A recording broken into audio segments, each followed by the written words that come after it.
Hola a todos y a todas, buenas tardes. Gracias a los organizadores de la conferencia, Inés y Maurilio, y a la Universidad de Puebla por acogernos y darnos la oportunidad de venir en este país, en México, que para mí fue la primera vez. Disculpa por mi español, que es un poquito aproximativo, pero ya está.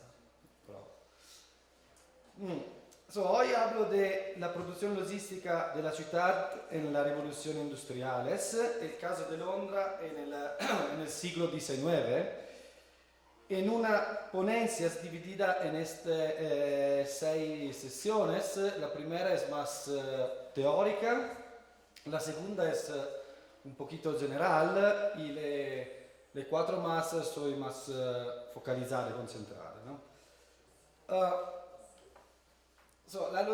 La logística es una categoría cada vez más utilizada para analizar el capitalismo contemporáneo. Hasta hace 20 años los estudios logísticos eran una prerrogativa de los campos técnicos, de ingeniería o de gestión. Sin embargo, como escribimos en el Manifesto de Logística Crítica, que es un breve documento que escribimos como Into the Black Box, que es un grupo de investigación compuesto de mí, Maurilio, Nicolò, Floriano, Carlotta y otras, asumimos más bien la logística como una realidad multifacética, un prisma que contiene muchos mundos, un significante que remite a múltiples significados. En definitiva, vemos la logística como historia de nuestro presente, y también y además como un poder político y como un aparato de gobierno, y es precisamente desde este tipo de perspectiva política, desde donde me gustaría enraizar la producción logística que dio forma a Londres en el siglo XIX. Dado que tales producciones se impulsaron en realidad de forma paralela a la primera revolución industrial, podemos concebirlos como de importancia secundaria. Sin embargo, esta producción logística fue crucial para transformar Londres en una verdadera metrópolis que permitiría de alguna manera una gobernanza más fluida de la ciudad. Por eso podemos decir que los imaginarios logísticos y las producciones logísticas son imaginarios políticos y la producción logística son producción política. Pero volverò sobre esto. Como es bien sabido, entre el último cuarto del siglo XVIII y la primera mitad del siglo XIX, en Inglaterra fue el periodo en lo que se desarrolló plenamente la primera revolución industrial, que comenzó en la parte norte del país. Manchester es la ciudad paradigmática de este acontecimiento. Para las nuevas fábricas aparecieron en muchas otras ciudades de Inglaterra, como Birmingham, Sheffield, Leeds, etc. Todas estas zonas urbanas se transformaron profundamente, tanto por la instalación de las nuevas fábricas como por la gran migración de personas que se trasladaron del campo rural, a las ciudades. En Londres, la industrialización tuvo un impacto bastante diferente. Londres cambió principalmente en términos logísticos. La construcción de nuevas infraestructuras transformó profundamente tanto la geografía urbana como el mapa social de la ciudad. Las nuevas grandes vías de comunicación, los ferrocarriles, los muelles, los almacenes, modificaron drásticamente el trazado de la ciudad, como se aprecia claramente al comparar los mapas de final del siglo XVIII de los mapas del 1851, donde vemos una gran expansión de la ciudad. Además, los tradicionales barrios de clase alta del centro de la ciudad se convertirán en distritos de trabajadores portuarios o vendedores ambulantes. Gracias a los nuevos medios de transporte como el ferrocarril o el metro, los burgueses se desplazan fuera del centro de la ciudad y los barrios marginales como el famoso Old Nickel en la parte oriental aumentan masivamente. Dicho de otro modo, en los albores del siglo XIX, Londres vive una verdadera renovación logística, debido a un doble impulso. Por un lado, se trata de un periodo en el que Londres fortalece su poder de atracción, reforzando su papel de polo de migración masiva. A principios del siglo XIX, señala Leonard Schwartz en un libro titulado London in the Age of Industrialization, al principio del siglo XIX estaba bien metida en su segunda edad heroica de expansión y más de 4/5 partes de los habitantes de la ciudad, de 10.000 o más habitantes, vivían allí. Se trasladaban allí tropas de personas. En las primeras décadas del siglo, la población del área del Grand London pasó de 865.000 a 1,5 millones. Y en los 20 años siguientes se montaron de algún modo otro 1 millón de habitantes. Esto hizo que Londres se convertía en la capital comercial del mundo, como lo definía Friedrich Engels. Pero, por supuesto, esto trajo de Londres la necesidad de gobernar esa enorme cantidad de gente recién llegada y a menudo dispuesta en los barrios bajos. El segundo impulso vino precisamente dalla necessità di absorber una cantidad de mercancías drásticamente aumentada en comparación con el periodo anterior. Londres se convirtió en un polo magnético tanto para las mercancías procedentes del norte del país como para las materias primas y otras mercancías procedentes del Imperio Británico de ultramar. Parece importante centrarse en el impacto de esta doble confluencia para subrayar la nueva posición de la ciudad en la cadena del valor global, que supuso una renovación logística. En la segunda parte de mi intervención de hoy trataré de mostrar al menos 4 renovaciones logísticas cruciales de la ciudad ocurridas en la Revolución Industrial. Fueron un tanto decisivas para preparar la ciudad para acoger flujos de mercancías tanto de origen nacional como internacional, construir Londres como centro de flujos global, gobernar la ciudad, como ya he dicho, y optimizar la que ahora llamamos last mile logistics, la logística del último miglio. Preparar la ciudad para acoger flujos de mercancía tanto de origen nacional como internacional supone una intervención multifacética sobre la ciudad. Así, por ejemplo, en lo que se refiere al comercio nacional, uno de los principales vectores que llevó a la alta implantación de los flujos de mercancías a Londres y a profunda renovación logística de la ciudad fue la instalación de ferrocarriles dentro el perímetro urbano.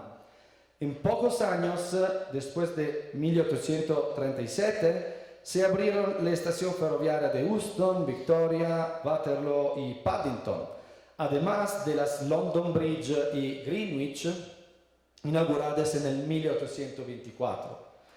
Además, hay que recordar el ferrocarril Londres-Blackwall, inaugurado en el 1840, llamado Commercial Railway, ¿no? El ferrocarril comercial, que unía el centro de Londres con los muelles del este. Por último, cabe destacar el nacimiento del sistema de metro, planificado en los años 40 y 50 e inaugurado en el 1863. En cuanto al comercio internacional, hay que destacar la renovación de los muelles comerciales. A pesar de que es bien sabido que durante la mayor parte de su historia, Londres ha sido preeminentemente un puerto internacional, Durante la Revolución Industrial aparecieron nuevas infraestructuras. A principios del siglo XIX se abrieron los muelles West y East Indian Docks, respectivamente nel 1803 y nel 1806, en la parte este de la ciudad. Ambos tenían una importancia crucial, no solo porque representaban nodos logísticos críticos, sino también porque eran la sede de empresas como la Compañía de las Indias Orientales, que gobernaba la India como un vero y propio poder político.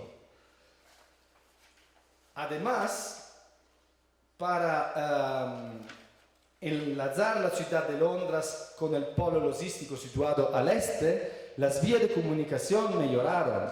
Un ejemplo muy significativo es la realización de la Commercial Road, que tuvo lugar entre 1803 y 1806, que conectaba el centro de la ciudad con la zona oriental. De forma más general, las vías de acceso desde el norte se ampliaron y algunas de ellas se impulsaron en los barrios bajos, dividiéndolos literalmente en dos para facilitar el aumento de la intensidad de los flujos. En cuanto a la construcción de Londres como centro de flujo mundial, tuvo especial relevancia la construcción de decenas de almacenes. Aunque no se suelen tener en cuenta en los grandes análisis sobre el Londres previctoriano, el aumento del número de almacenes fue realmente asombroso y da idea de la cantidad de mercancías que invadían la ciudad. Cerrando su investigación titulada London Labour and London Poor, Henry Mayhew, que era el mayor investigador social de medio siglo según E.P. Thompson, habla de los más de 200 almacenes abiertos en la primera parte del siglo XIX, donde los miles de vendedores ambulantes obtenían las mercancías para vender. La última milla de la distribución de la cadena del valor global. Concentrándome en ellos, terminaré esta ponencia, pero antes solo un elemento más sobre el vínculo entre la producción logística y la producción políticos. Como ya se ha dicho, el metro, abierto en 1863, permitió la extensión del urbano, lo que trajo consigo una gran reconfiguración de doble cara del paisaje social. Por un lado, la clase acomodada se desplazó gradualmente hacia el anillo exterior de la ciudad. Antes, los ricos y los pobres vivían en los mismos barrios. Los ricos en las calles principales, los pobres en las calles de servicio de atrás. Ahora, los prósperos se trasladaron fuera del centro de la ciudad, a los nuevos suburbios. Por otra parte, la migración de la clase más rica desde el centro de la ciudad aceleró la renovación logística del centro, ya que la necesidad de instalar o ampliar el espacio de los flujos y la circulación dentro de la ciudad recayeron sobre todo en el alojamiento de la clase pobre. Como afirma la historiadora Judith Flanders, gran parte de las viviendas de los pobres fueron demolidas para crear espacios comerciales o para de paso a las estaciones y líneas de ferrocarril que aparecieron a partir de la década del 1840. Así, las viviendas de los pobres fueron siempre las primeras en ser destruidas. Esto nos lleva a algo muy interesante que hay que señalar. Barrios como el famoso Nicol en la parte oriental fueron literalmente divididos en dos partes. Y ya se sabe, esto es algo, pero no sin consecuencias gubernamentales. De eso, creo que se podría argumentar que la logistificación de la ciudad también tuvo, por ejemplo, el efecto de anticipar el conflicto social, apaciguándolo de una manera ciertamente no definitiva, pero sustancial. Si pensemos en París, fue precisamente actuando sobre, y de alguna manera distinguiendo los barrios marginales, como el barón von Haussmann cambió el rostro social y estructural de París tras las revoltas del 1848. Tras las revoltas, es historia conocida, Napoleón III pidió al barón Haussmann que la encargara una obra de profunda renovación urbana de la ciudad. Como escribió David Harvey, Haussmann comprendió inmediatamente que el sentido de la operación era ayudar a resolver mediante la urbanización el doble problema que representaban el excedente de capital y el desempleo masivo. Y en este sentido actuó promoviendo una impresionante renovación infraestructural que era al mismo tiempo un poderoso instrumento de estabilización social. Una vez más, producción logística como producción política.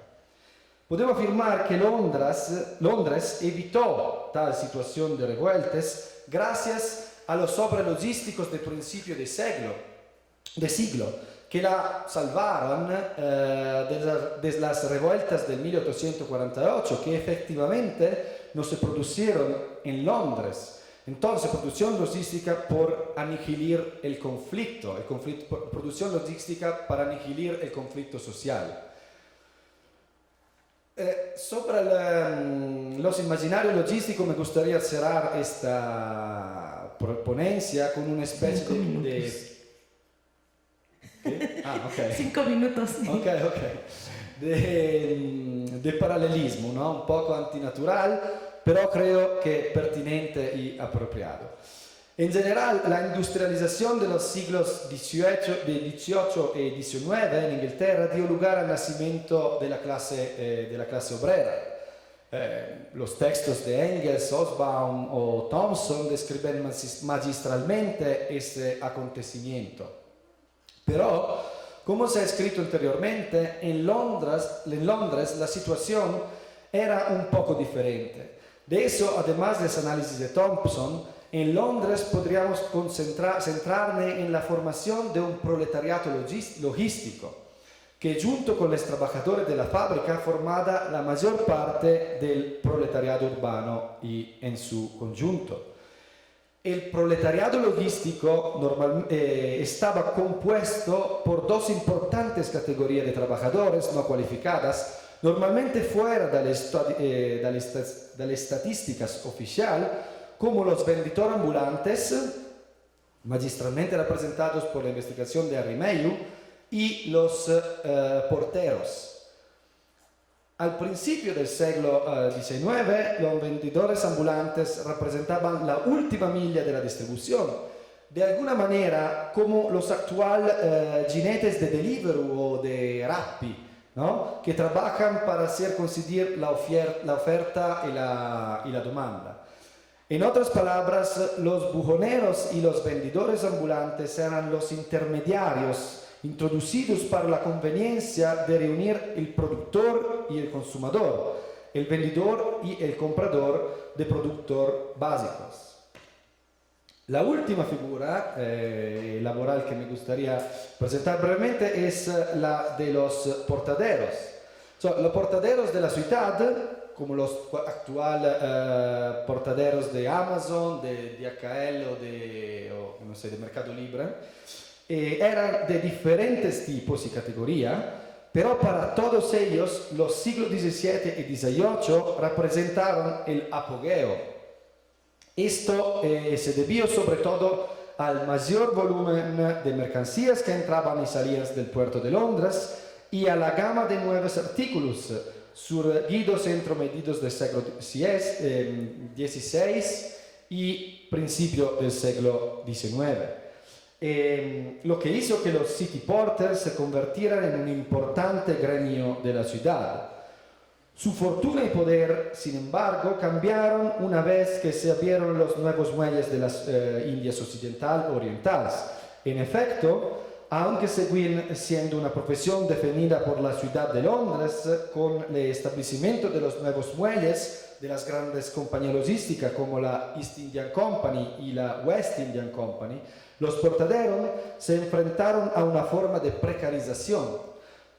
Como afirma Walter Stern en un libro titulado The Porters of London, dentro de sus propios muros, las compañías porterías ejercían un gobierno soberano, asumían la responsabilidad de las pérdidas causadas a los ingresos aduaneros por la contrabanda y los daños. De ahí que reclamaran un control absoluto sobre los hombres que empleaban. La Compañía de los Indios Orientales se negó desde el principio a emplear a city porters o a cualquier otro hombre en condición distinta a las suyas. Por eso los porteros de las compañías privadas se convirtieron en los principales transportistas de la ciudad y los city porters autorizados estaban contendados a deslizarse en el transcurso del siglo XIX cada vez más por el pendiente de la extinción. Aquí. Basta. Hola. Hola, sí me escucho, ¿no? Sí. Bueno, pues yo soy David, él es Oliver, y Nick no puede estar acá porque, bueno, él es de la Universidad de Wyoming, allá en Estados Unidos, y en parte es por él que estamos presentando como esto acá, porque él es geógrafo allá, es profe allá en la universidad, entonces los tres juntos hemos como trabajado durante un tiempo, un poco de geografía crítica, y de ahí como que han surgido ciertos intereses, ¿no? Entre ellos tratar de dar como ciertas explicaciones desde la geografía crítica, el marxismo, algunas otras perspectivas acerca de la idea de las transformaciones que se han dado como en la ciudad, en específico en el Estado de México y más en específico en la ciudad de Toluca, ¿no? Entonces en gran parte pues estamos acá presentando esto por él que no está acá, pero pues nos acompaña en espíritu y pues también mencionar que pues, hemos trabajado juntos, ¿no? Entonces no dejarlo un poco fuera. Bueno, pues entonces un poco lo que vamos a presentar es esto de elitización y paisajes de desaparición en Toluca, que son dos conceptos o categorías que manejamos un poco para entender como ciertos procesos de transformación dentro de la ciudad de Toluca, tanto como a nivel de ciudad, ¿no? de transformación espacial, como también como ciertas implicaciones con movilizaciones o movimientos que se han generado, no necesariamente directamente de ahí, pero que como que se han manifestado por estas transformaciones espaciales, ¿no? Que también se traducen como en inseguridad, etc.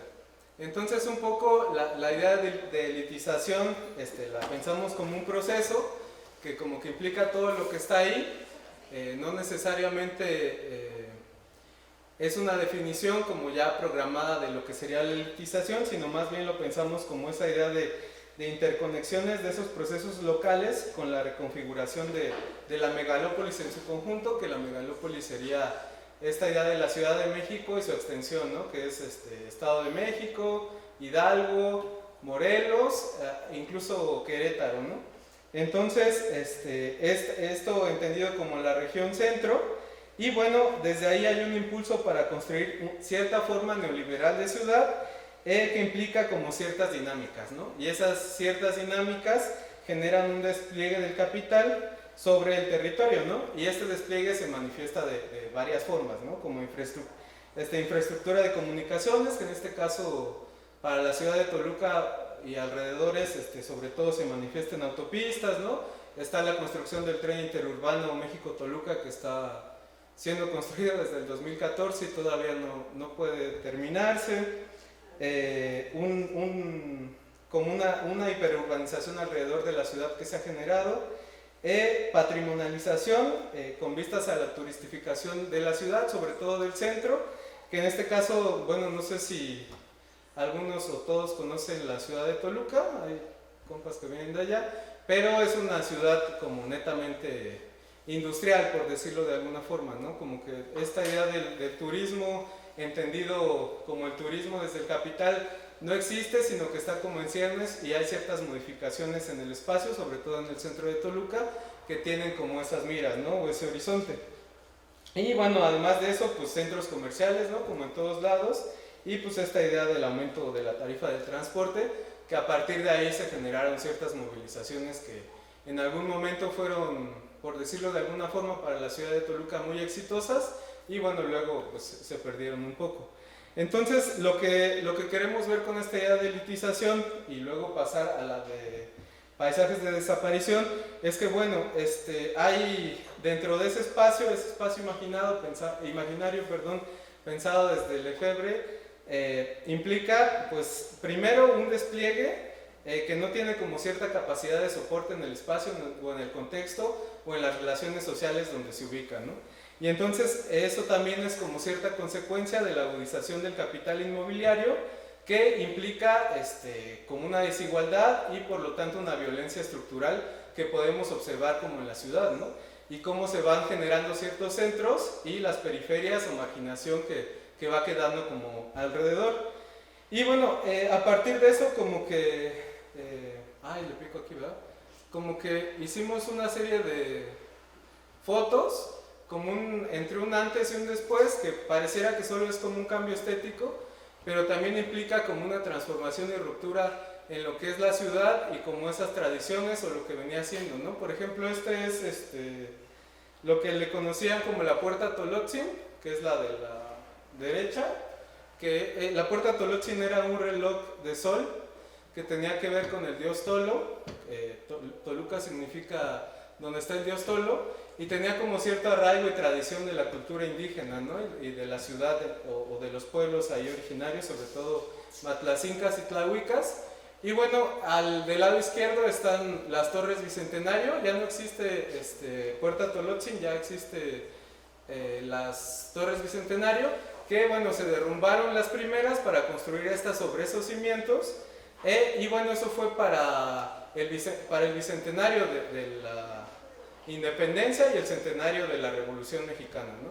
Entonces, ahora es esa como ese monumento, abajo hay un museo, ¿no? De historia, y que implica como ese paso, o yo lo leo así, como ese paso un poco de lo antiguo, de lo tradicional, hacia una idea de progreso y de modernidad.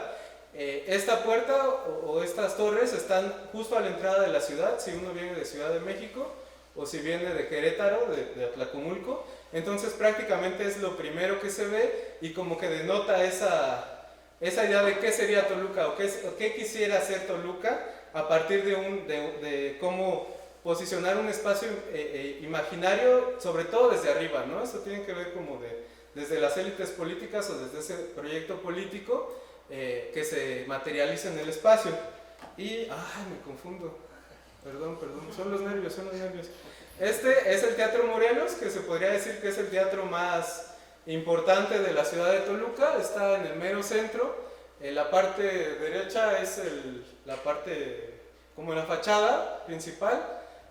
La de la izquierda es la parte posterior. Antes no estaba así. El Teatro Morelos se veía un poco como se ve la imagen de la derecha, pero no tenía todo eso de atrás, ¿no? Todo eso es inversión y capital de Slim, que en algún momento fue el hombre más rico del mundo, y que bueno, uno se pregunta por qué en la ciudad de Toluca hay ese despliegue o esa inversión de capital.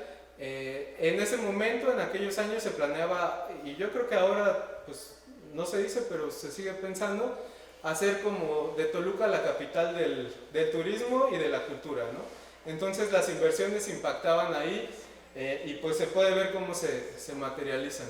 Y que es como el último caso como de transformación del espacio en Toluca, que era la Plaza Garibay, que estaba entre el Cosmovitral, que seguro han escuchado hablar de él, y el Palacio de Gobierno del Estado, ¿no? Entonces esas tres fotos como que las relaciones ahí se daban un poco así, ¿no? O sea, primero está la de arriba, que es como la plancha, así había dos fuentes, era una plancha larguísima, de muchos metros, pero pues no solo era una plancha, ¿no? Sino que ahí como que se detonaban ciertas relaciones de clases populares, como el comercio ambulante, ¿no? También hay que decir que el Cosmovitral en algún momento fue el Mercado 16 de septiembre, ahora es un jardín botánico. El Mercado 16 de septiembre fue desplazado un poquito hacia arriba, entonces como que uno caminaba por ahí como que no había ciertas rupturas del paisaje, ¿no? Ahora con este Parque de la Ciencia y la Tecnología, se llama Parque de la Ciencia Fundadores. El parque está como lineal, pero está hundido, y del lado derecho está un planetario, ¿no? Ahí era la Plaza España, que eso era la entrada como a las colonias de sectores populares, ¿no? En el centro de Toluca. Pues ahora, como ese tipo de manifestaciones, tanto de movilizaciones sociales como de comercio ambulante, pues ya prácticamente no existen ahí, porque el espacio está controlado, ¿no? Ya sea por vallas, por policías, hay mucha vigilancia. Obviamente es más complicado tomar un espacio así o reapropiárselo, porque como está hundido y diseñado de cierta forma, como que hasta parece una cajita para que si te metes ahí en una movilización, en un momento te detienen, ¿no? Entonces, como que ha habido esos cambios, que sobre todo se han propuesto desde el gobierno del estado, también pues sí, con colaboración del gobierno municipal. Por eso se habla también, lo pensamos, esta idea del proceso de elitización vinculado a una clase y por supuesto que un proyecto político. También el Estado de México hasta ahora es el único estado donde siempre ha gobernado el PRI, que históricamente es el partido hegemónico en el poder. Y bueno, pero pues no todo está tan mal allá en Toluca, hay algunas cosas que pasan, ¿no? De vez en cuando. Esta foto es de una marcha del 20 de noviembre que convocaron los pueblos de la zona norte de Toluca, del cual Araceli fue parte y es parte, ¿no? de esa movilización. Entonces, sobre todo, como que lo que se pretendía o se pretende desde allá es justo hacerle frente como esta idea de la marginación y el olvido que sistemáticamente se ha dado por parte del Estado y de ciertos proyectos políticos con los pueblos, en específico indígenas de la zona norte, ¿no? U otomís. Entonces, como que la disputa del espacio, aún con todas las transformaciones y que los pueblos de la zona norte están encerrados entre carreteras y autopistas que van a Naucalpan o Tlacomulco, como que hay esos, no sé cómo decirlo, brotes o movilizaciones, como esa resistencia o rebeldía de, bueno, un momento seguimos acá, por más marginados, olvidados y sistemáticamente como debilitados, ¿no? Y bueno, esta penúltima, es como, ahí terminó la marcha del 20 de noviembre y eso rosa que se ve es como un antimonumento del feminicidio de una niña de 13 años en la zona norte de Toluca, y era como para ilustrar el encuentro en el espacio de las luchas, ¿no? Y bueno, yo me quedo por ahí. Y bueno, sí.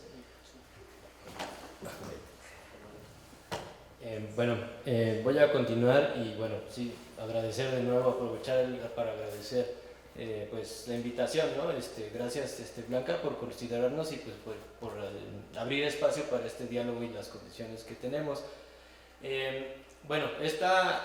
Sí, pues bueno, justo continúa poco por ahí con la presentación y de hecho pues ese acto antimonumento fue también retirado, ¿no? O sea, sí, de donde estaba en la plancha antes, que está de este lado, la foto que nos presentó David hace un momento estaba pues justo ahí en esa parte del lado derecho. Están haciendo ahora otro parque más en otra, digamos, plaza cívica en este caso, y pues bueno, igual como que lo están dando otro tipo de estructura y modificaciones, y de mientras movieron los antimonumentos de este lado. Toluca es, digamos, uno de los municipios con alerta de género en el Estado de México. En lo que va del año van 18 feminicidios en el Valle de Toluca, y en el Estado de México van 78 feminicidios en lo que va de este año, ¿no? Apenas 6 meses. Y bueno, a partir de este tipo de problemáticas y poco el tipo de vinculación entre los procesos de elitización, el despliegue de estos espacios imaginarios en donde ni el consumo ni las condiciones sociales como que permiten o embonan, por decirlo así, con ese proyecto capitalista, ¿no? Que más bien tiene que ver con una idea pues completamente elitizada de lo que tiene que ser el espacio. Se generan cierto tipo de problemáticas que no necesariamente son consecuencias no deseadas o efectos posteriores, sino que dan cuenta de esa forma consustancial de la violencia con el capital. Y de ahí viene esta noción de paisajes de desaparición. O sea, esta noción de alguna manera es una propuesta para dar cuenta de esa producción espacial territorial de distintos dispositivos a partir de los cuales los gobiernos, en el caso de México, América Latina, creo que tenemos grandes ejemplos de ello, justo generan, ¿no? Producen, ¿no? Una realidad, una territorialización, ¿no? Pues ahorita que está justo, por ejemplo, el tema de lo de Ayotzinapa y el proceso que está Murillo Karam, es una producción, digamos, ¿no? Un montaje que se hace que da pie a una especie de posibilidad de deslindarse de las responsabilidades, ¿no? Es una producción espacial, es la territorialización de esa especie de corrupción y de impunidad que se convierte en sistémica en estos contextos. En otras formaciones políticas o en otros contextos tal vez ese tipo de relación no es tan sustancial, pero bueno, en los otros casos, y bueno, en este caso, en lo que vivimos en México, pues bueno, está el ejemplo más emblemático que actualmente pues con Murillo Karam tenemos algo que pues está capturando pues muchas de estas atenciones. Y sin embargo pues tenemos ejemplos hasta incluso desde lo más cotidiano. Ahí estamos en Paseo Toyocan, que pues justo culmina o llega a la Puerta Tolotzin que David nos platicaba. Y bueno, estos son los monumentos a la Tlanchana. Era una región lacustre, ahora ya no hay agua. Y lo que tenemos atrás es la industria cervecera. Lo que está atrás es es la cervecería Cuauhtémoc, Moctezuma.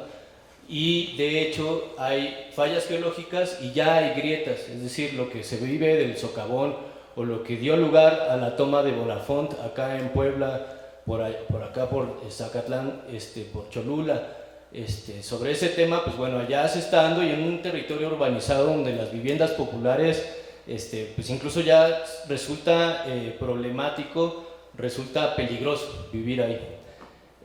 Bueno, ahí tenemos también imágenes pues de inundaciones constantes, es decir, la memoria, a diferencia de los políticos, el agua, a diferencia de los políticos, tiene memoria, ¿no? Y cuando llueve demasiado, pues el agua, los cauces, las cuencas hacen que se inunde. Entonces, los pueblos de San Mateo Atenco, de San Pedro Cholula, de esta región, digamos, lacustre, se inundan constantemente y bueno, es agua que además, pues obviamente ya está mucho más contaminada, o bueno, es agua contaminada que implica distintos problemas, en este caso, pues sí, tanto ambientales como sanitarios. Estas son imágenes en el caso del socavón. Y por último, bueno, en este caso, esta otra imagen, pues también es como la juxtaposición, digamos, de distintos elementos donde podemos ver parte de ese proyecto de la reubicación de este monumento, que es el monumento a Zapata, coincidió con la celebración del bicentenario y el centenario de la independencia de México y el centenario de la revolución, que coincidió con la obra que nos contaba David al principio, con la Puerta Tolotzin, y también coincidió con el momento en el cual se decide poner un monumento en este mismo Paseo Toyocan a Jan González, ¿no? Que es un líder, digamos, es parte de la élite, no solo política, sino también económica de la región, y bueno, los negocios que hay de esa familia con megaproyectos como las mismas carreteras o el tren interurbano, pues son negocios directos. O sea, la concesión está a nombre de la empresa constructora del hijo de Jan González, que es Jan Ron, y bueno, ese tipo de relaciones donde incluso el negocio no está incluso en la conclusión de la obra, ¿no? O sea, el tren interurbano lleva ya casi 10 años construyéndose, ya se cuatriplicó el costo de esa obra y bueno, si se llega a entregar, pues digamos al final, si se llega a entregar o no se llega a entregar, al final la empresa no se hace responsable de ello, ¿no? Esa empresa no pierde ningún centavo y más bien pues justo es el erario público el que está siendo afectado a favor de intereses privados, ¿no? Y bueno, intereses no solo privados, sino de una élite específica, ¿no? Unos cuantos nombres que de alguna manera tienen mucho que ver con cómo se configura la ciudad de Toluca en la región. Y esto pues, ha detonado este conjunto de fechas clave o de momentos clave, ¿no? 2000, centenario, bicentenario, 2006, guerra contra el narco, aumento exponencial de las desapariciones forzadas y de las cifras de violencia letal, y también aumento de los feminicidios, pues justo va dando cuenta de un conjunto de efectos, de condiciones que se viven en este territorio, ¿no? Y que implican una relación con nuestros cuerpos territorio. Y pues bueno, un poco la intención a partir de este tipo de conceptos y de la manera en la que estamos intentando pensar estas condiciones es pues entender, ¿no?, la correlación que tienen estas condiciones de violencia con la configuración, digamos, de estas políticas de elitización en el territorio que nosotros habitamos, ¿no? Sería eso. Gracias.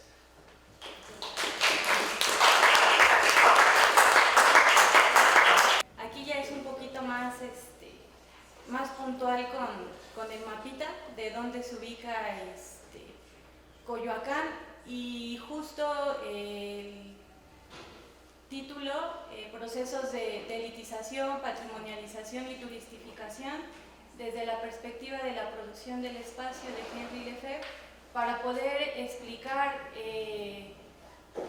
en un momento histórico de lo que fue la colonia, parte de la conquista, lo que fue la ciudad de Tenochtitlan, y la selección de sitios estratégicos para poder establecer, para poder producir el espacio, en un sentido de considerar como las características topográficas de los lugares, y Coyoacán fue determinante para poder establecer lo que en su momento tenía que ver con ciertos documentos para poder poblar, pacificar ciertos lugares, entonces que implicaron el establecer cierto tipo de lugares, de espacios, pero que a su vez como producción de espacios, pero a su vez condiciones necesarias para establecer unidades económicas, que implicó pues una reorganización del territorio,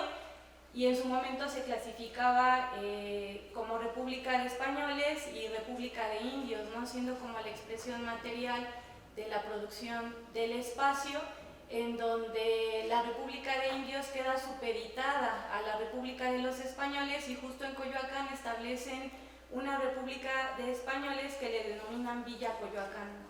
Entonces es como el punto de partida para la edificación de cierta arquitectura colonial que en su momento pues pertenecían a familias que correspondían a cofradías, archicofradías, ¿no?, que de alguna manera representaba la clasificación del espacio al servicio de una clase y casta.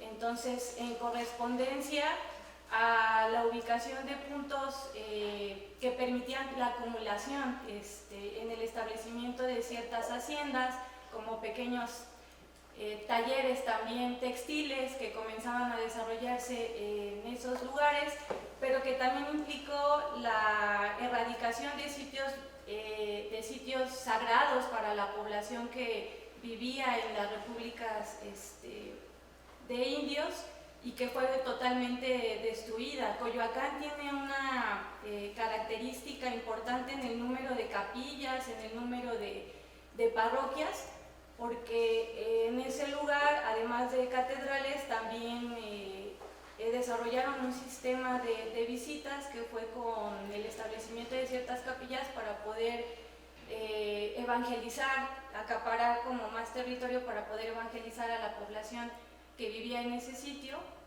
pero también como recuperando que además de que era un espacio estratégico en términos geográficos, también por las características naturales, agrícolas, para la producción de una determinada producción, trigo, maíz, y de alguna manera pues eso propició que fuera como más factible el punto decisional de establecer ahí la villa en relación a las áreas que quedaron subordinadas como periferias, en un sentido de establecer una forma de centralidad en su momento, en correspondencia con una forma también de gestionar una escasez del espacio, en un momento o en un primer momento, no precisamente para que un espacio pudiera ser leído, sino más bien producido, habitado, reorganizado para la acumulación. Esta es la imagen de lo que en su momento se establece en Coyoacán, pues el ayuntamiento de Hernán Cortés, el cuartel militar. Entonces esta es una de las imágenes de más o menos tomada en 1800 y piquito, que se recupera de algunos libros, y pues aquí se muestran algunas de las catedrales, algunas de las capillas. Se despliega por completo de una manera ya más como consolidada una arquitectura colonial, también de un tipo específico de familias, de clases que estaban vinculadas a las alcabalas, a las formas de organización política que en su momento se tenían. Y bueno, de alguna manera se va desplegando también un tejido urbano que corresponde a esa clasificación del espacio al servicio de una clase, porque únicamente es la villa la que se dota de cierta infraestructura para la movilidad de las mercancías, también para la movilidad de cierta clase trabajadora que estaba cerca tanto de Coyoacán como de la Ciudad de México. Digamos que se entiende un proceso como dialéctico en cuanto a Coyoacán, el crecimiento, pero también la propia Ciudad de México en ese periodo. Entonces se despliega una infraestructura que viene a beneficiar pues la conexión de la capital con lo que fue en su momento un Coyoacán colonial. Entonces se comienza como a expresar materialmente en muchas de las viviendas de un tipo de clase que es muy llamativa, la cuestión arquitectónica que se puede visualizar y que en su momento pues sean únicamente consideradas como una forma de vivienda que correspondía a un sector, a una clase. Y con el paso del tiempo pues se comienza a consolidar todavía más una infraestructura en este lugar que permite una conexión más rápida de Coyoacán hacia la Ciudad de México, y se vuelve un lugar para segundas residencias de la población que era propietaria y dueña de industrias en la Ciudad de México. Entonces eso comienza a desplegar otras formas de organizar el territorio, siempre en beneficio de una clase que estaba vinculada también a la administración política que en su momento se desplegaba. Y algunos de los personajes importantes, por ejemplo, un poco antes de Diego Rivera y Frida Kahlo, pues estaban los que conformaban parte del gabinete de Porfirio Díaz en ese periodo histórico, que de alguna manera pues determinó que hoy inclusive estos espacios fueron o son considerados museos, se convirtieron en museos. Coyoacán tiene una amplia tradición de este tipo de espacios porque correspondió a una forma de patrimonialización de este tipo de lugares que comenzó con haciendas, que comenzó con talleres y que después se fue configurando, ¿no?, en torno a la forma de organización del territorio con un fin que fue la acumulación.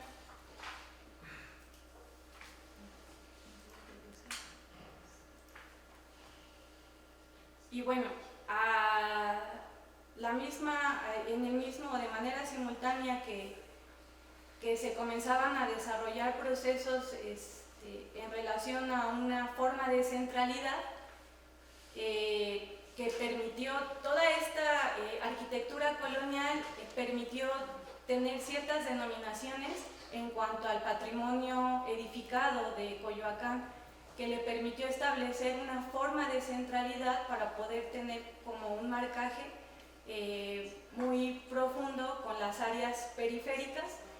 Entonces, en estos años, que fue más o menos en los años 70, se da un hecho muy importante en la Ciudad de México, que fue la invasión en la zona de los Pedregales, en Santo Domingo, que también es parte de Coyoacán, pero no del lado del centro, sino más bien de la parte periférica, que quedó al margen de lo que se estableció como una centralidad en ese momento, no propiamente histórica, sino que ya en la denominación de la centralidad histórica fue más o menos a finales de los años 70, principios de los 80, y eso fue correspondiente a una forma de gestionar una escasez del espacio represor que expulsaba en todo momento con esa categoría, con esos decretos, a cierto tipo de población para poder mantener esa centralidad, pero no nada más a la población, sino a las formas de reproducción social que se desarrollaban en esta villa de Coyoacán, marcando en todo momento la zona periférica, zona centro, zona periférica, como una condición necesaria para que el capital de manera espacial se pueda reproducir. Entonces, en esos años se desarrolla, se inicia la invasión de esta colonia, y a diferencia de la villa, aquí desarrollan toda una producción de vivienda a través de la autogestión, de procesos autogestivos, de tequio, de organización comunitaria, muchos de ellos migrantes de otros estados, Puebla, Guerrero, Hidalgo, que habían migrado justo en esos años para poder trabajar en la capital de la Ciudad de México, pero también la Ciudad de México comenzaba a experimentar procesos de elitización a partir de ciertos decretos en el centro histórico. Es decir, que esta dinámica de establecer ciertos dispositivos para gestionar la centralidad histórica fue una dinámica que era como que iba de la mano. Lo que pasaba en la Ciudad de México repercutía en Coyoacán y era de igual forma, ¿no? Esta población que quedó fuera a través de esos decretos históricos se fue a esta zona de los Pedregales justo también en esos años. Y una vez que ellos logran asentarse después de varios meses de lucha, comienza la producción de sus propios espacios para la reproducción de la vida en todo momento, siempre marginados en esta zona de la periferia. Este es un pequeño mapa. Esta es la colonia. Y bueno, esta es una imagen de una escuelita que tiene que ver con estos espacios vividos, con esta producción de espacios comunitarios para poder alfabetizar a la población que en su momento se desplazó aquí, porque no había escuelas, o sea, como tal, era una zona totalmente inhabitable. Las características topográficas devenidas de la erupción del volcán Xitle pues hacían un espacio difícil para poder construir. Entonces ellos a puño, a mano, a pico, fue como logran edificar calles, como logran implementar toda una infraestructura que les permite poder reproducir su vida comunitaria, poder desplazarse inclusive a espacios donde pueden laborar, ya sea en el centro de Coyoacán como en la propia Ciudad de México. Este es un mural que está en esta imagen, que es una escuelita que también se construye en esos años para poder implementar ciertos talleres, para poder alfabetizar a los adultos, pero también a los niños. Y pues empiezan a incorporar otras personas que ayudan como al establecimiento de ciertas formas de organización que permiten vincularse, que permiten fomentar otro tipo de infraestructura, no propiamente calles, no propiamente escuelas, entonces sino otros procesos autodidácticos de autodefensa en esos años, porque justo la centralidad histórica con las denominaciones que comienza a tener Coyoacán desde los años 70 y después en 1990 vienen a impactar de manera muy profunda todo Coyoacán en la medida en la que se vuelve un espacio susceptible para poder producir otro tipo de espacialidades no propiamente vinculadas a los centros históricos, sino con los centros comerciales. Entonces queda enmarcada una centralidad que permite el despliegue de otro tipo de centralidades que se vienen a complementar, que vienen a acompañar un despliegue de capital y viene a poner más presión sobre los espacios que en su momento eran considerados periféricos, porque el capital, esta producción de espacialidad a través del establecimiento de centralidades históricas, se comienza a desplazar, se comienza a mover. Entonces comienza a expulsar las formas de capital que en su momento no le son funcionales, pero empieza a imponer otras. Con toda la normatividad turística impera el que se permitan ciertos cambios de uso de suelo que tienen que ver con restaurantes, que tienen que ver con hoteles, que tienen que ver con turoperadores de los años 70, de los años 80, de los años 90. Y el turismo en su momento viene a jugar un papel muy importante porque viene a profundizar una mirada fetichista de lo que fueron los espacios de producción. Entonces eso le permite pasar de los espacios de producción al consumo de los espacios a partir del ocio y el turismo.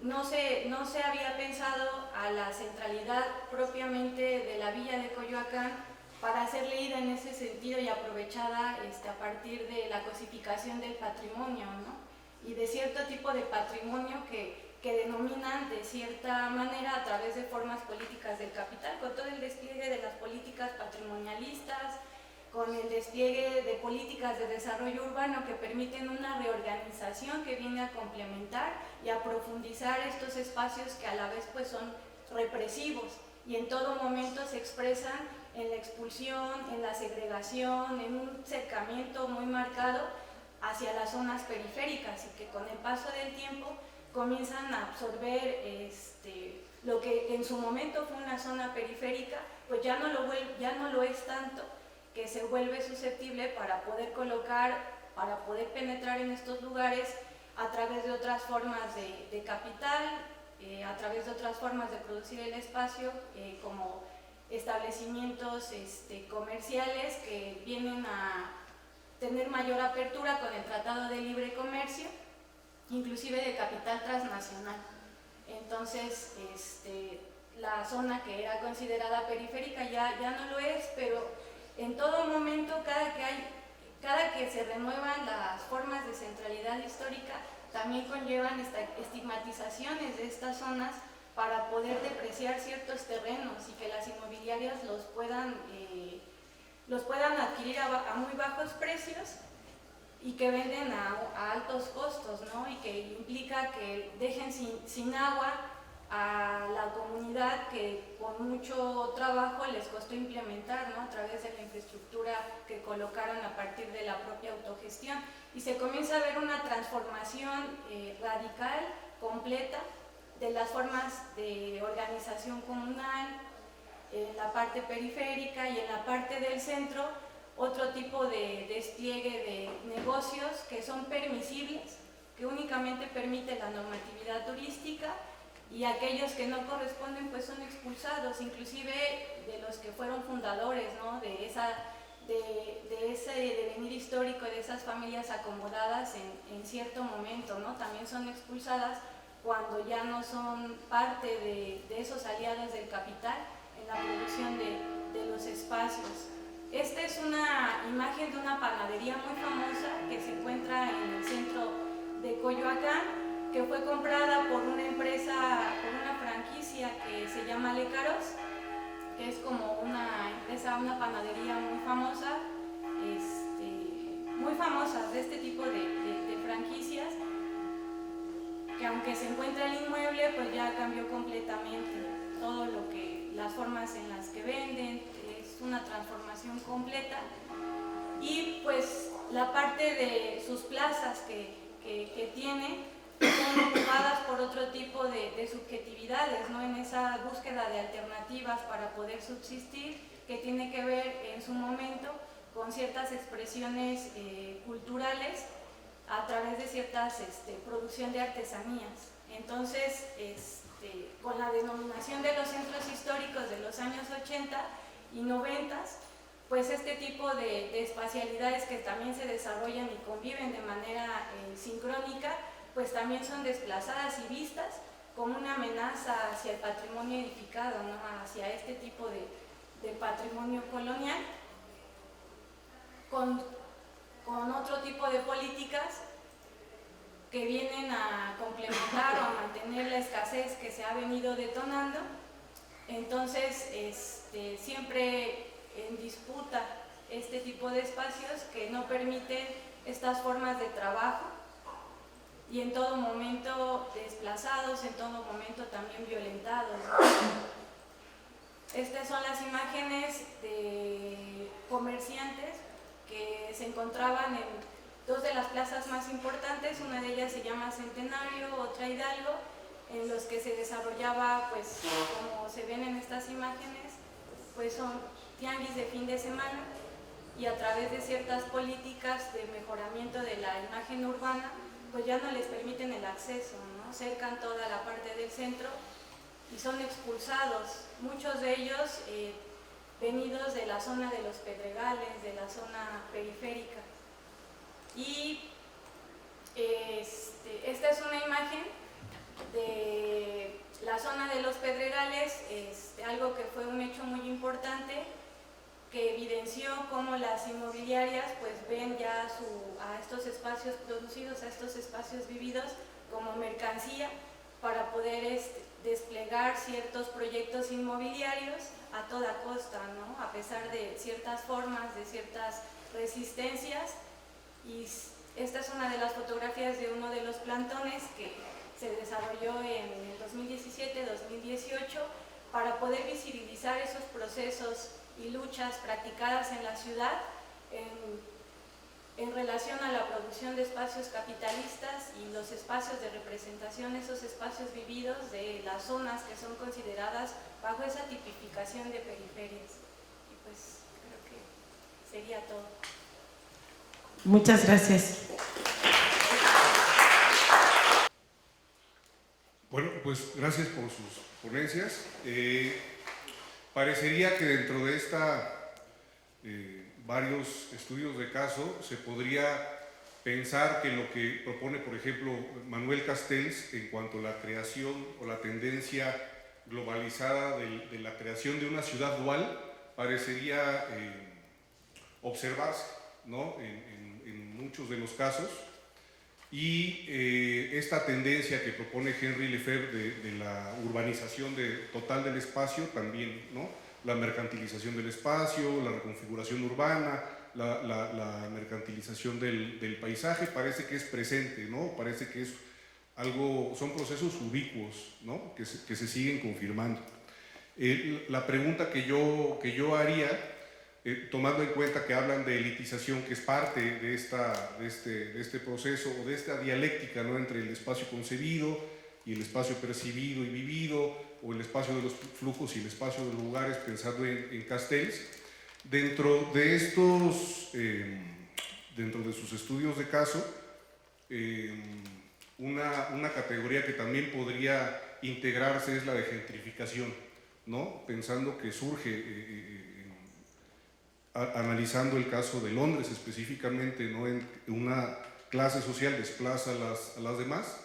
¿Qué tanto esta categoría podría incluirse en cada uno de los casos, teniendo en cuenta que podría aportar esta idea no solamente de la elitización o la cooptación o el acaparamiento de los espacios, sino también que da a entender este sentido de desplazamiento de una clase social o de clases sociales bajas, ¿no? ¿Qué tanto esta categoría, que creo yo no fue mencionada, ¿no? en las ponencias, podría aportar a este sentido de dialéctica, ¿no? Entre el espacio o los intereses dominantes y las resistencias, ¿no? que podrían oponerse? Sería todo. Gracias.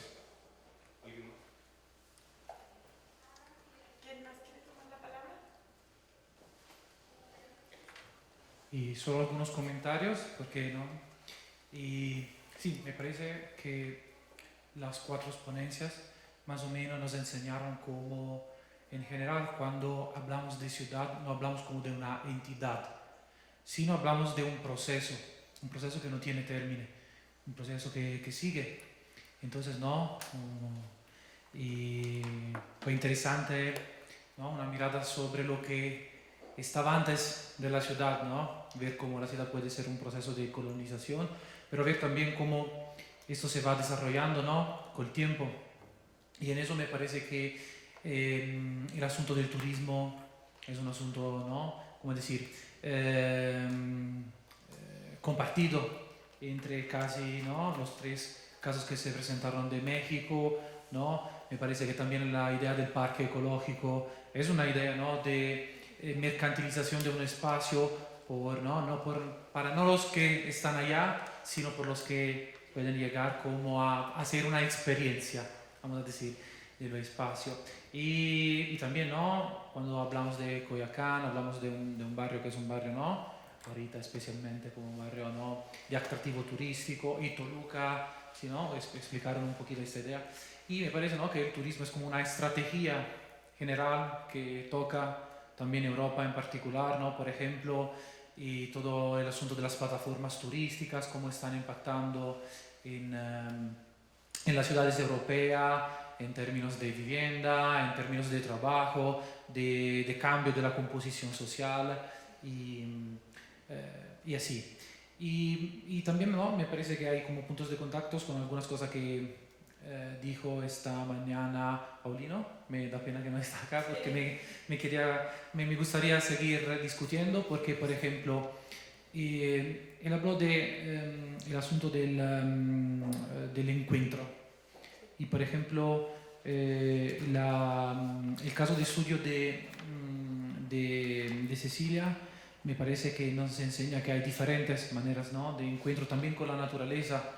Y entonces, ¿no? También en este caso, como decir, no hay, como decir, una naturaleza enfrente de, como decir, ¿no? Una mirada artificial. Hay diferentes miradas de naturaleza, ¿no? Que llevan con estas, como, ¿no? Diferentes, ¿no? Consecuencias y relaciones sociales con el territorio, y, ¿no? Productivas, económicas y así. Y otra cosa es como sobre la experiencia, ¿no? También él habló de la experiencia, pero, ¿cómo decir? Por ejemplo, en el turismo hay mucho esta idea de la experiencia. No solo vender ahorita luego lugares homogéneos, que sí, ¿no? Por ejemplo, hay estudios sobre la estética de Airbnb, entonces que todos los usuarios de la plataforma tienen que arreglar las habitaciones de una manera específica para dar una tipología de estética y de experiencias, ¿no? a la persona que van. De otro lado, la misma plataforma ofrece experiencias particulares, ¿no? Específicas. Entonces, por ejemplo, ahorita fue en San Cristóbal y ¿cómo decir? Una cosa que se quedó en mi mente es que, por ejemplo, ofrecían la posibilidad de una experiencia como ir a un caracol de los zapatistas, que es una cosita que no requiere dinero. Tú vas, puedes ingresar y ver y encontrar, ¿no? Lo que está. No se encuentra mucho normalmente, pero no, es así. Puede ser que si tú vas a Olympics hay la escuelita de idioma y así. Pero ellos la vendían a 67 euros, que son como casi 1.800 pesos, más o menos.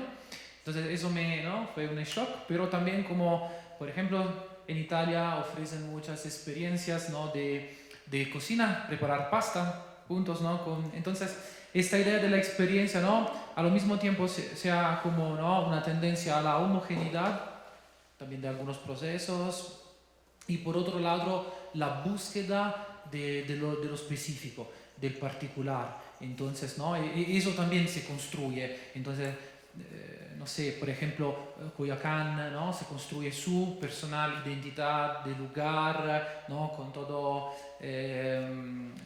¿no? La historia de Frida Kahlo, Trotsky, Rivera y así. Por ejemplo, no sé, pero creo que Toluca se va construyendo su identidad de manera, ¿no? diferente. Entonces, hay estos procesos. Entonces, me preguntaba, ¿no? sobre esto, el concepto de la experiencia. Pero para terminar, dos preguntas más enfocadas. La primera, ¿no? Comparto la idea de Olegario. Me preguntaba si hay por ustedes una diferencia entre gentrificación y elitización. Me preguntaba, ¿no? si están utilizando esta palabra en la misma manera, esta categoría, o son procesos diferentes. Y lo que me interesaba preguntar a Cecilia es si los poblanos que lucharon, ¿no? contra la idea del parque, entonces me parece de entender como contra una privatización de este lugar, propusieron como formas alternativas de regulación, de gestión de este espacio.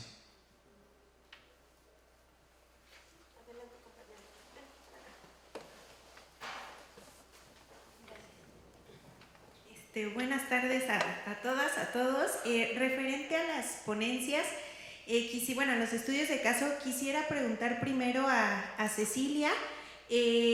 Me trajo mucho a la mente el tema del reparto agrario, de todas estas cuestiones que han habido a nivel histórico y nacional en México, y cómo ya, por ejemplo, en la época actual, pues ya no hablamos de reparto, sino como de despojo, y cómo tienen que salir comuneros y ejidatarios a defender. Y quisiera yo preguntarle a Cecilia si en el caso particular que ella nos comenta, las mujeres, o como que si hubo una diferencia de género ahí presente en estas movilizaciones por defender el cerro, por defender este intento de privatización, y qué papel tuvieron, porque yo recuerdo mucho que cuando llegué a tomar Derecho Agrario en la universidad, sí nos comentaban mucho que el papel de las mujeres ejidatarias iba teniendo como mucho realce, porque eran las primeras en salir a movilizarse, en oponerse a lo que quería hacer la autoridad, y pues esa en la primera.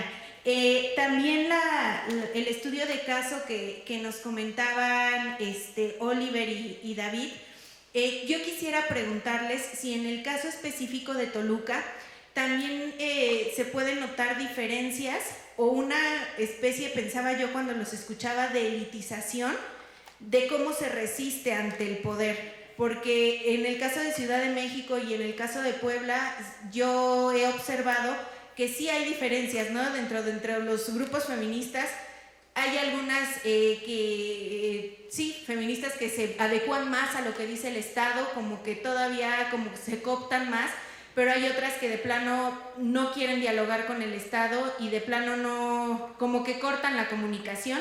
Entonces quisiera saber yo qué pasa con estas movilizaciones que se dan, sobre todo en lo referente al tema de los feminicidios, porque me llamaba mucho la atención lo que nos comentaba Oliver, de que se desplazó lo que habían hecho en torno al feminicidio de Fátima y que los reubicaron. Entonces, ¿qué pasó ahí? Y pues bueno, serían mis preguntas. Gracias. Bueno, creo que estamos bien. Entonces vamos a darles la palabra a las y los ponentes. Vamos a empezar con Cecilia. Vamos a ir en orden en el que empezamos, ¿sale? Y luego vamos con Matías, y luego vamos con David y Oliver, y luego con Karen y Oliver. Muy bien, Cecilia, adelante.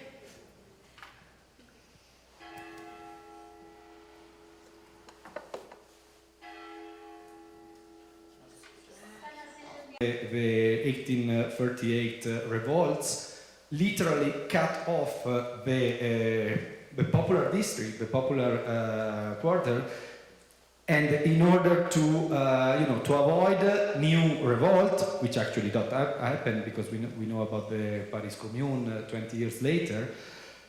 But what Asman did was a kind of a first idea of gentrification somehow.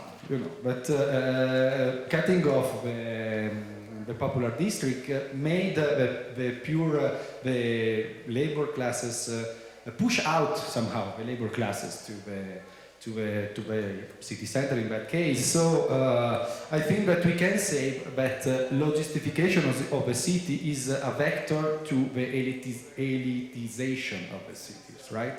And yeah, that's it actually.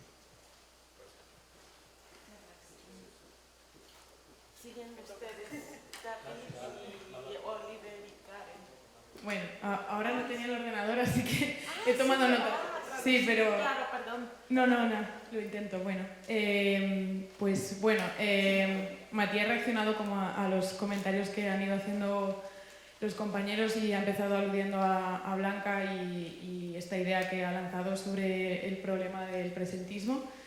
Y pues efectivamente Matías piensa que este presentismo, enclavarnos en el presente inmediato sin mirar atrás, sin mirar hacia adelante, oscurece efectivamente pues la imagen total, ¿no? en la manera en la que opera el capitalismo y por eso precisamente pues reivindica este ejercicio de genealogía que ha tratado de hacer en su presentación y bueno, ha comentado que la logística en términos políticos precisamente lo que hace es prevenir el conflicto social y la lucha, ¿no? la resistencia de los sectores pues, trabajadores, populares al capitalismo, a la evolución capitalista. Y ha mencionado cómo en el siglo XIX esta logistización previno la revolución en Europa, pues, en lugares como París, Milán, entonces digamos que es una herramienta del poder para un poco desactivar la resistencia social. Y luego pues se ha aludido a la circulación en términos logísticos y efectivamente pues el capitalismo tiene en la producción un punto esencial, ¿no? Pero también la revolución industrial en el 19 también se desarrolló como una revolución de la circulación. De las mercancías. Y a ver... vale, esto era interesante. No he logrado recuperar el nombre del autor, the name of the author. Henry Meyer. Pues este autor que habla de los piquetes que hacían los vendedores ambulantes en el Londres del siglo XIX y que lograban, de hecho, parar la distribución de mercancías. Y en este caso pues lanzando un correlato con la actualidad, con estas huelgas, estas luchas de circulación y que hoy pues logran interrumpir por momentos las cadenas globales de valor. Y después ha mencionado la presentación de Karen y entonces ha aludido a cómo se puede también pensar la logística como un actor de elitización. Y en este caso pues ha apelado al ejemplo de París, a la remodelación Haussmann y cómo se destruyen, se renuevan los distritos populares en el centro de París y de hecho podríamos pensar que precisamente el París de Haussmann es la primera idea, es como el primer ejercicio de gentrificación. Ya que pues, se expulsa a las clases trabajadoras de la ciudad y se las marginaliza, ¿no? hacia otros lugares de la ciudad. Y bueno, pues esto es un poco lo que he recuperado.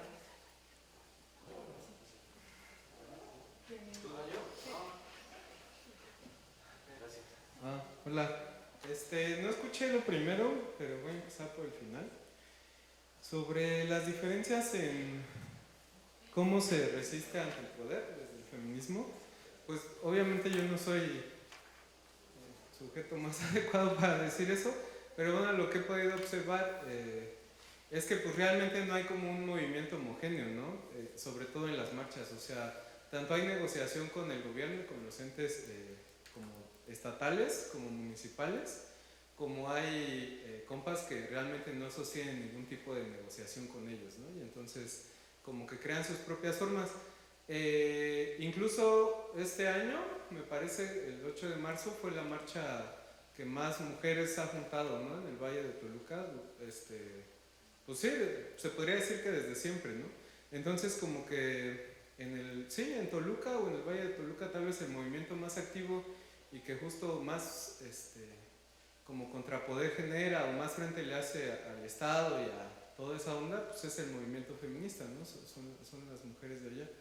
Entonces, pues como que no es un movimiento tampoco homogéneo, incluso en esa marcha no es que haya sido solo una marcha, confluyeron muchas marchas que se convocaron desde una diversidad de colectivas ahí. Y sobre qué pasó con son dos antimonumentos, ¿no? Uno es de Fátima y no recuerdo la otra chica el nombre. ¿Perdón? Eugenia. Justo están remodelando la Plaza de los Mártires, que es como el zócalo de Toluca. Entonces, esos dos antimonumentos estaban justo enfrente del Palacio de Gobierno Estatal. Pero pues el pretexto, o sea, se pusieron sin ningún tipo de permiso, ¿no? O sea, se pusieron como cualquier antimonumento y para lograr como que pues se quedaran, sí hubo una negociación y como un cuidado de los mismos durante un tiempo, ¿no? Por parte de la mamá de Fátima. Y bueno, el gobierno de cierta forma tuvo que acceder a que se quedaran, pero el pretexto para reubicarlos o moverlos fue la remodelación de la plaza. Entonces como que hubo una negociación y ahora están justo en la esquina de la Plaza González Arratia, que está al lado del Palacio de Justicia. Ya no son dos, ya ahora son tres. Había una foto, bueno, la foto 3 o 4 y están ahí. Se supone que la negociación implica que cuando se termine la plaza, todos los antimonumentos vuelven al lugar original en el que estaban. Entonces, pues yo podría decir un poco eso. Y sobre lo de elitización y gentrificación, pues no sé, en el taller de tesis me hacían mucho esa pregunta de cuál era la diferencia entre elitización y gentrificación. Pues como a ciencia cierta no lo sé. Decían un poco esta idea de que bueno, uno como que implicaba el acaparamiento de las élites y el otro el desplazamiento, ¿no? Como en los sectores populares, pero lo que yo podría agregar a eso sería, para defender un poco la idea o la categoría, sería que pues de cierta forma es como que este concepto como que deja ver un poco más el proyecto político y de clase que se materializa un poco pues, en la ciudad o en el espacio, y sobre todo siento que como que también genera cierta idea de vida o de felicidad que pareciera alcanzable para todos, ¿no? O sea, todos podemos tener esos espacios, todos podemos acceder a esos espacios, no importa quiénes seamos, ¿no? Aunque realmente no sea así, ¿no? Entonces como que siento que lo que podría aportar es que justo se están generando como ideas de felicidad o de modos de vida que están muy ligados a esta forma de espacialización del capitalismo y de otras formas de dominación que implican que nuestro ideal o nuestra idea de vida y de felicidad sea esa, ¿no? Y entonces desplazan ya no solo a sujetos, sino formas de vida como se veía en la presentación, ¿no? Como la vida lacustre, ¿no? Etcétera, etcétera, etcétera. Yo podría decir eso, pero bueno, no sé, las compas acá.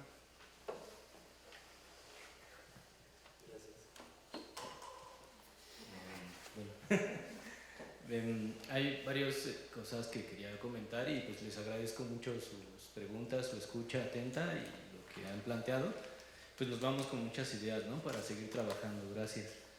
Primer punto, pues bueno, eso, justo sobre lo de la propuesta, ¿no? De paisajes de desaparición. Y bueno, pensarla así como paisajes y diferenciarla, ¿no? De espacios, lugares, territorios. Y en ese sentido, o sea, la dimensión de paisaje pensada, pues justo como hay como un montaje, ¿no? Una fabricación de una manera en la que el poder territorializa.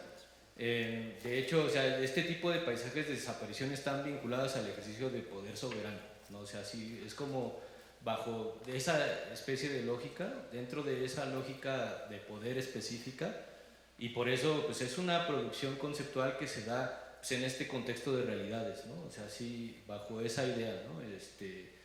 Nuestro compañero Nick la propone o la propuso pensando o inspirando en el trabajo de Melissa Wright en una ciudad fronteriza, ¿no? en Ciudad Juárez y el tema de los feminicidios, ¿no? Esto de una especie de como de deuda epistemológica, ¿no? O sea, cómo a través de un concepto tú puedes dar cuenta como de una producción, digamos, en ese sentido. Entonces eso es como paisaje, ¿no? Y tiene que ver con distintos dispositivos, agenciamientos a partir de los cuales se territorializa el poder y establece ciertas dinámicas. A mí me gustó mucho cómo Paulino habló de la ciudad, dice, bueno, en general pues, pero sí, dijo una frase que me pareció bien interesante, que es que la ciudad es el espacio comprimido por el tiempo. Y en ese sentido pregunto, ¿no? O sea, ¿cuántas amnesias se territorializan para que la ciudad sea como la que es, ¿no? ¿De cuántas ausencias se produce en nuestra historia y en nuestro espacio, tal como lo vivimos en la actualidad? Y de ese tipo de frases e ideas, pues justo iba esta también como provocación, ¿no? Que lanzaba también en la mañana, que decía que el capitalismo contemporáneo intenta o busca que nos comportamos en turistas de nuestros propios territorios. Y esa idea de territorialidad. Esto dialoga, me parece, mucho con el feminismo de Silvia Federici, que dice que el capitalismo neoliberal lo que quiere es que nos produzcamos como cuerpos endeudados y como cuerpos que, pues justo tenemos que, para vivir o para reproducirnos, pues consumir capitalistamente, ¿no? Sobre lo de elitización, pues igual yo diría más o menos también por ahí, en efecto, o sea, sí está inspirado en ese concepto, ¿no? La geografía crítica inglesa en particular, pues es la primera que empieza de alguna manera a dar cuenta de esto, y bueno, la noción de gentrificación, que también tiene que ver con un contenido de clase específico y con un momento particular, ¿no? Una identidad, una subjetividad hegemónica en un momento específico. Pero pues bueno, justo como nos lo muestra el trabajo de Karen, por ejemplo, los procesos de elitización, o sea, ese tipo de procesos, en su momento República de Españoles y República de Indios y después Colonia, ¿no? O actualmente capital inmobiliario y así, o sea, así como que los actores de alguna manera van cambiando en sus dinámicas, formas, presentaciones, y esto incluso de lo de las experiencias, ¿no? Que no es solamente un tema específico de producir más rápido, por ejemplo, cuestiones como esa, ¿no? Sino que esa diversidad da pie pues una intención de un concepto un poco más amplio, tal vez, para abarcar como distintas dinámicas, ¿no? Y bueno, por ahí también a mí me pareció bien interesante, y bueno, en su momento me tocó leer el trabajo de tesis de Ceci Maldonado, de hecho, sobre Iztapaluca, y me pareció bien interesante porque yo mis trabajos de licenciatura, maestría y así, los hice en un hospital psiquiátrico que se construyó una vez que se hizo la Operación Castañeda en los años 60, en una inversión inusitada. El Estado mexicano construyó 11 nuevos hospitales, nuevas infraestructuras hospitalarias, 11 en un periodo de 8 años, para desasolvar lo que había en el manicomio de la Castañeda. Y en ese entonces, pues la gran periferia de la ciudad, o sea, ni siquiera era así como periferia, era lejano a la ciudad, era Iztapaluca, ¿no? Ahora está completamente enclavada, ¿no? Está ahí, pero estas granjas se construyeron, o sea, las granjas para crónicos se construyeron donde pues, ni se imaginaba que iba a llegar la ciudad, y allá, hasta allá los mandaron. Y ahora pues justo, ¿no? O sea, bajo estos procesos se van generando, ¿no? Estas dinámicas en las cuales incluso se piensan hasta como en eso, ¿no? En proyectos turísticos. Y me parece muy interesante pues lo que mencionan, comentan de esta especie como de herbificación del espacio, ¿no? Los estudios que hay al respecto, y me parece que justo muchos de los estudios críticos del turismo que hay en España, en Francia, en ese tipo digamos, de abordajes, ¿no? Hay muchas claves para pensar lo que está pasando acá, ¿no? Eso me parece muy, muy interesante. Hay como todo un diálogo ahí interesante que se puede dar, ¿no? De esto del exotismo, la exotización, ¿no? Y cómo hay todo un fetichismo en torno de esas cuestiones. Y en efecto, o sea, sí, esto, tanto la parte estética como la parte incluso de los criterios, ¿no? A partir de los cuales se dice cuántas estrellas tiene un hotel, ¿no? O sea, si te dan botellas de agua es porque es de 5 estrellas, ¿no? Si es un garrafón, pues son de 3 estrellas, o sea, no. Bueno, eso. Entonces, son criterios que establece el poder y que implican una forma de reproducción, de vida, de corporidad, de territorio. Y bueno, creo que...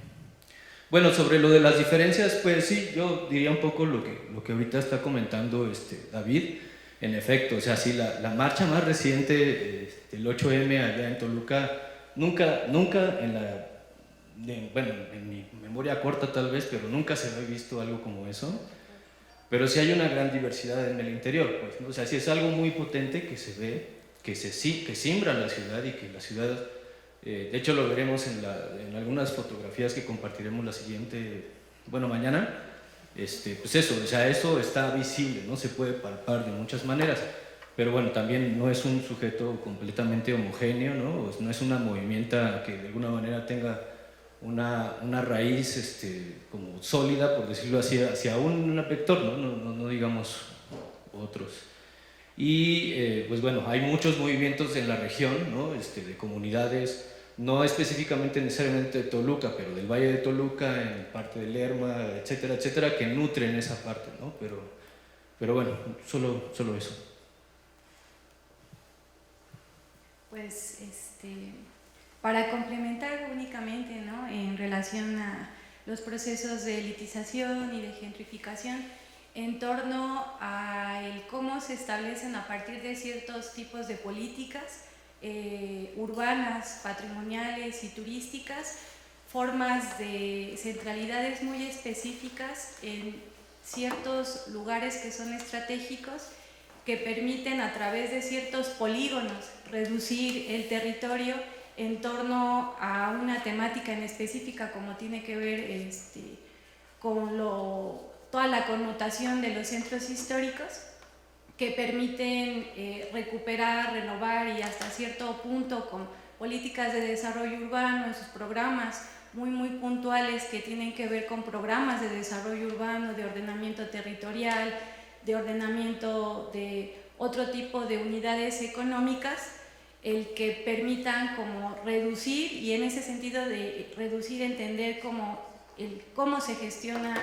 esa forma de escasez que corresponde a una forma represora de centralidad, que implica pues el despliegue de imponer formas de trabajo que conllevan y que tienen que ver con una forma en la que se produce el capital en un momento en específico. Entonces nada más quizás comentar que la gentrificación, como en algún momento de la producción del espacio Lefe comenta, ¿no?, que es el término anglosajón de una elitización, de un segundo aburguesamiento, conlleva implícitamente pues estos procesos de establecer una centralidad a partir de cierta zonificación, de cierto establecimiento de polígonos que conllevan un perímetro en específico que contempla cierto tipo de monumento, cierto tipo de lugar, cierto tipo de actividad. Entonces, el cómo desplaza formas de trabajo, formas en las que se organiza la comunidad para vivir, como en el caso de las vecindades, ¿no?, el ejemplo muy puntual del centro histórico de la Ciudad de México, y que inclusive se repliega más adelante en los años 90, precisamente en Coyoacán, a través de la disminución de una hectárea específica que contempla cierto número de monumentos históricos, y cómo después de los 90 pues únicamente se van haciendo selección muy puntual, ¿no? Se va reduciendo, se va haciendo una programación del consumo del espacio a partir de la actividad turística, pues le permite tener otro tipo de flujos, otro tipo de presencia de capital, por ejemplo, inmobiliario. Entonces, eso es, por ejemplo, en el caso de lo que yo comencé a ver, ¿no? Era como el fin último, conocer este tipo de procesos, pero va de la mano con todo lo que implica la exclusión, segregación, el desplazamiento de otro tipo de formas de vida, ¿no?, que son diferentes y en todo momento se ve como un espacio antagónico, contradictorio, y en todo momento dialogan y en todo momento se hacen visible, y la forma en la que se gestionan estos dispositivos de centro histórico son violentos, pero es una violencia que pareciera que no está presente, pero sí se ve el despliegue de población hacia otro tipo de espacios, el despliegue de formas de trabajo, por ejemplo el comercio informal que se desarrolla en este tipo de lugares. Entonces, pues creo que nada más.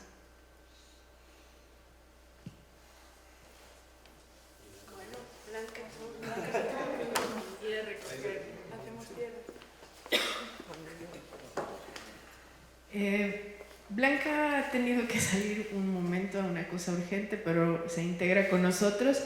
Creo que las respuestas vienen a complementar pues parte, ¿no?, de lo que tanto en las reacciones de esta mañana, las presentaciones y los comentarios y preguntas que surgían ahora, pienso que han servido para ir integrando también cada vez más las ideas, ¿no?, que si bien se construyen desde diferentes lugares y desde diferentes perspectivas, pero que, insisto, se tocan, ¿no? En ese sentido, pienso que ha sido un gran inicio. Le doy gracias a todos por estar aquí. Pienso que vamos a ir rompiendo cada vez más el hielo hasta que el viernes no queramos despedirnos, ¿no? Pero agradecer otra vez su presencia a Inés, a Maurilio, ¿no?, por habernos hecho parte de esto, a los que vienen de fuera, de cerca y de no tan cerca. Nada, gracias otra vez. Ahora mismo hay un brindis, un pequeño brindis, unos bocadillos, por si no comimos bien hoy a mediodía. Para que sigamos en proceso de digestión, vamos ahora a compartir un poco. Mañana sería el día dedicado a las subjetividades contrahegemónicas, no recuerdo el título exacto.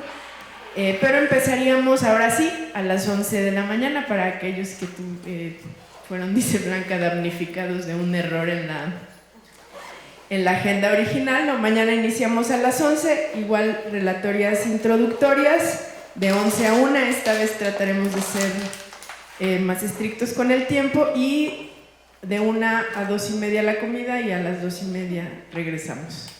¿Vale? Bueno, pues gracias. No sé si alguien quiere decir algo más. Un aplauso. Gracias.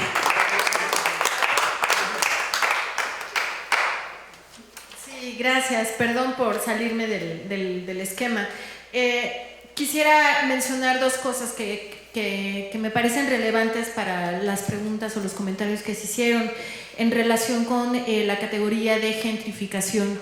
Me parece que antes de que efectivamente Manuel Castells lo planteara, Marx en el capítulo 23 del tomo 1 emplea, digamos, la categoría o desarrolla la categoría de ejército industrial de reserva, en el que se explica este fenómeno de atracción y de expulsión a los centros fabriles, justamente en el desarrollo industrial, digamos, en el proceso originario o en el surgimiento de la gran industria. Entonces, de entrada, creo que sí debemos o deberíamos acondicionar, digamos, esa lógica de que efectivamente es elitista, es un proceso de exclusión, y que sin ese proceso de exclusión el propio sistema de funcionamiento capitalista no serviría. Esto quiere decir que si yo, como joven estudiante recién egresado de la maestría, del doctorado en el CEDES, busco un empleo, aspiro a ganar tanto de salario, pero me encuentro con la fatídica realidad de que ningún empleo te pagan lo que quieres, ¿no? Pero ¿qué hace? Como parte ya del ejército industrial de reserva, ¿qué me queda? Pues aceptar las condiciones de empleo imperantes en la nación o en el proyecto, digamos, político de gobernanza, ¿no? En el que si yo no acepto esas condiciones, detrás de mí hay 100 compañeros universitarios más que sí están dispuestos a aceptar esas condiciones.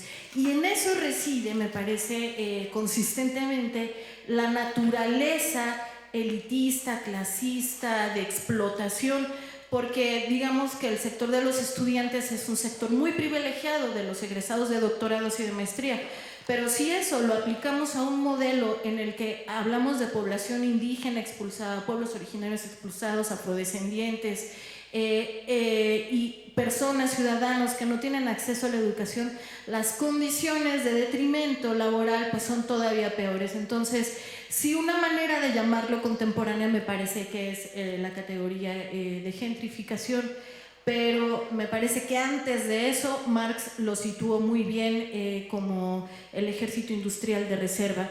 Ahora, digamos, en el desarrollo histórico también de este proceso de atracción y de expulsión de los trabajadores, esa me parece también la otra cosa magnífica de Marx, ¿no? Que sistematizó esta información para hacer descriptivo el sistema de organización y de producción capitalista, que lo pudimos haber analizado en sus orígenes en el siglo XVIII, XIX, XX, y en el siglo XXI vemos las mismas formas de comportamiento de un sistema que parece que se replica en forma de espirales cada vez mucho más violentas.